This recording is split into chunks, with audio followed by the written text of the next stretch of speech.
একা একা থাকতে পছন্দ করে। আগে ওর নামটা বলেন। ওর নাম আরিবা কবির প্রিয়ন্তী। একা থাকতে পছন্দ করে, আর উপরের দিক তাকায় কেমন যেন করে, একা একা ঘরে সারাবার ঘুরে। লবণ প্রচুর খায়, ও লবণ প্রচুর খায়। লবণ চোরা। অস্থির অস্থির, এই যে অ্যালার্জি, মশা কামড় দিলে এরকম চুলকায়, ঘা বানা ফেলে। এইটাই বেশি সমস্যা। আর কান্না করে, এই একা একা হাসে।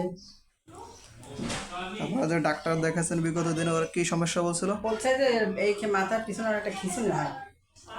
ওই যে এমআরআই করছে, এমআরআইতে ধরা পড়ছে। তাহলে আমাদের এখানে হলো মূলত কি উদ্দেশ্য নিয়ে আসছেন?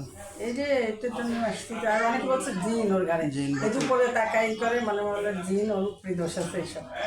আসলে এটা হলো জিন ভূতের বাচ্চা না, ডাক্তারে যেটা বলছে ওইটাই সঠিক। পেছনে পিটুইটারি গ্ল্যান্ড থাকে, এখান থেকে এক প্রকারের হরমোন বলে।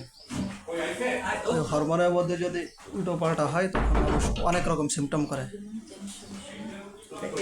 এখন এক্ষেত্রে আপনার ওই এলোপ্যাথিক তো বন্ধ করে ওটা বন্ধ থাকবে ইনশাল্লাহ। আমরা যে ওষুধ দিয়েছি 1 মাস পরে দেখবেন যে বাচ্চা অনেকটা সভ্যশান্ত হবে, আবার ঝরঝরা হবে না, মানুষের সাথে উঠা বসা মেলামেশা করবে, সমস্যা হবে না। ওনারা বললে বুঝতাম না। আমার ছেলে আছে তো, ও কথা শুরু করে জিজ্ঞেস করতাম, পাগলামি করতেছে যেন। নিয়ে আসতে হবে, নিয়ে আসবেন। ছেলে জীবনে আসবে না এগুলো। কত বড়? অনেক বড়। বিবাহিত? ওরা কেউ কিছু করছে কিনা ক্ষতি